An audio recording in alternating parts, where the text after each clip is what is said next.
इसका आदेश उत्तर प्रदेश मुख्यमंत्री की तरफ से आया कि चंद्रशेखर को वहां नहीं जाने देना, क्योंकि चंद्रशेखर अगर वहां जाएगा तो होगा क्या, उस परिवार में बल पैदा होगा। ऐसा क्या है उस गांव में जिसको छिपाया जा रहा है?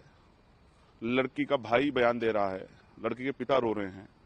जब इतनी पीड़ा में थी तो मेरा एक नैतिक कर्तव्य है, और मेरा नहीं, हर व्यक्ति का जो बहन बेटियों के सम्मान की लड़ाई लड़ना चाहता है, कि उनको जाके उस दर्द को बांटना चाहिए, उनकी मदद करनी चाहिए। लगातार जिस तरह से फिल्मी वो होता है, मेरी गाड़ी के सामने लाके गाड़ी लगा देना, फिर मजबूरी में मुझे ऐसा लगा कि कोई बड़ी घटना ना घट जाए, मैं बाइक से चला गया। पुलिस मुझे खोजती रही, पिस्टल उनके सर पे लगी हुई है, वो बंदूकों की नोक में, इसलिए वो रो रो के इंतजार कर रहे हैं कि चंद्रशेखर वहां जाए। लेकिन ये गूंगी बहरी और तानाशाही सरकार नहीं चाहती कि चंद्रशेखर जाकर उन परिवारों की आवाज उठाए। देखिए, मामला तो इतना जघन्य है कि अगर कोई वास्तविकता में उस दर्द को महसूस करे तो वो रो पड़ेगा। इतना दर्दनाक है कि एक माँ जो, क्योंकि माँ और पिता एक ऐसा रिश्ता है, बच्चों के लिए वो सुरक्षा कवच होते हैं, छाया होते हैं, हीरो होता है पिता और माँ ना।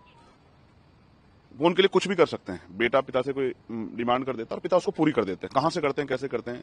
अपना जूता नहीं खरीदते, जरूरत के समय अपनी जैकेट नहीं खरीदते और आवश्यकता सामान नहीं खरीदते, नहीं करते हैं। उस बेटी को कुछ दरिंदे उठा के ले जाने की कोशिश कर रहे थे, उसकी असहमति के कारण, असहमति के बावजूद। तो एक माँ ने, जैसा हमेशा होता है भारत की संस्कृति में कि माँ अपने बच्चों की रक्षा के लिए आगे आती, माँ आगे आई और मुकाबला जब करने लगी तो उन दरिंदों ने उस माँ को धारदार हथियारों से उनका सर कुचल दिया। उस बेटी को वो अगवा करके ले गए और उस मां को जो है उसकी निर्मम हत्या कर दी।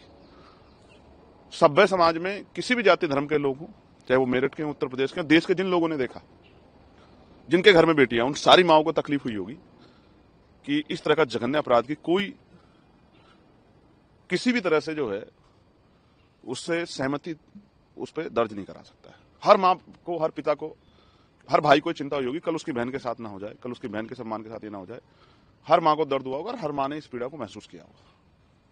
मैं उस परिवार से, क्योंकि मैं बाहर था, मेरी परिवार से बात हुई, मेरे कहने के बावजूद उन्होंने अंतिम संस्कार किया। मैंने कहा कि आपकी जो तकलीफ है आपके दिल में, बेटी बरामद नहीं हुई, उसको हम लोग कराएंगे, लड़ाई लड़ेंगे। पुलिस प्रशासन 24 घंटे का समय हमसे मांगा था, परसों रातों समय पूरा हुआ, कल हम लोग मिलने जा रहे थे। जानबूझ के, ऐसा क्या है उस गांव में जिसको छिपाया जा रहा है? लड़की का भाई बयान दे रहा है, लड़की के पिता रो रहे हैं। जब इतनी पीड़ा में थी तो मेरा एक नैतिक कर्तव्य है, और मेरा नहीं, हर व्यक्ति का जो बहन बेटियों के सम्मान की लड़ाई लड़ना चाहता है, कि उनको जाके उस दर्द को बांटना चाहिए, उनकी मदद करनी चाहिए। मैं अपने कर्तव्य को पूरा करने जा रहा था, मुझे गाजियाबाद में रोक लिया गया, फिर मुझे खोड़ा के आसपास रोक लिया गया, फिर उसके बाद हापुड़ वाला जो कट है वहां रोक लिया गया। और लगातार जिस तरह से फिल्मी वो होता है, मेरी गाड़ी के सामने लाके गाड़ी लगा देना, फिर मजबूरी में मुझे ऐसा लगा कि कोई बड़ी घटना ना घट जाए, मैं बाइक से चला गया। पुलिस मुझे खोजती रही और मैं एक साथी के साथ बाइक से टोल पर पहुंचा। मेरी समझ में नहीं आ रहा है कि उत्तर प्रदेश में ऐसा क्या हुआ है कि एक चुनावा सांसद अपने परिवार से नहीं मिल सकता, जिसमें परिवार ही डिमांड कर रहा है। क्योंकि रात मेरी उनसे वीडियो कॉल पे बात हुई, वो रो रहे थे कि आपको आना पड़ेगा, आपको आना पड़ेगा। वो भय के साए में, मैं गारंटी दे कह सकता हूं, उनके पिस्टल उनके सर पे लगी हुई है, वो बंदूकों की नोक में, इसलिए वो रो रो के इंतजार कर रहे हैं कि चंद्रशेखर वहां जाए। लेकिन ये गूंगी बहरी और तानाशाही सरकार नहीं चाहती कि चंद्रशेखर जाकर उन परिवारों की आवाज उठाए। मैंने कल फेसबुक लाइव के माध्यम से मांग की थी कि मुझे डर है, क्योंकि जिस तरह के हमारे सूत्रों से पता लगा कि बेटी गुंडों के पास ही थी, अपराधियों के पास ही थी, तो मुझे डर है कि उस बेटी से जबरन उसको डरा के उसके अपने फेवर में बयान न दिलवा दी जाए। इसलिए मेरी मांग है कि उस बेटी को एक बार परिवार से मिलाया जाए, क्योंकि उस बेटी को नहीं पता क्या क्या हो गया है, उस बेटी की जानकारी में नहीं है, उस बेटी को क्या बीत रही है, वो किस सिचुएशन में, उसको कितना डराया गया है। क्योंकि उसका एक बयान मैंने सुना है कि मेरे परिवार की हत्या का डर दिखाकर कि उनकी हत्या कर दूंगा, ये गुंडा आरोपी मुझे लेके गया है। तो मैं चाहता हूं कि उसका डर तब निकलेगा जब परिवार के सामने वो बेटी आ जाएगी और फिर उसके बयान हो। और एक मेरा जो सबसे बड़ा डर है, जिस तरह के बयान उसके भाई और पिता के हैं, वो गांव उनके लिए सेफ नहीं है। मैं सरकार से मांग करता हूं कि उनको शहर में, क्योंकि उस डर के साए में ना वो कानूनी लड़ाई लड़ पाएंगे और ना ही इस अपमान के साथ वो वहां रह पाएंगे। क्योंकि कल वो मुझसे कह रहे थे, उनका भाई मुझसे रात वीडियो कॉल पे कह रहा था कि माँ तो मारती है, आप माँ को तो देख पाए, लेकिन पिता को मार देंगे, आप आ जाओ। इसलिए मैं चाहता हूं कि मैं मुख्यमंत्री योगी आदित्यनाथ से मांग करता हूं, ठाकुर योगी आदित्यनाथ जी से मांग करता हूं कि वो उस परिवार को सुरक्षित करने के लिए, अगर वास्तविकता में उनके अंदर इतना सा भी न्याय का चरित्र है, तो उसको वहां से, गांव से निकाल के, उस जातंकवादी, उस जातीय ईर्षा से भरे गांव से निकाल के उस परिवार को मेरठ में एक मकान रहने की व्यवस्था करा दे, जिससे कि परिवार अपनी आगे की लड़ाई लड़ सके।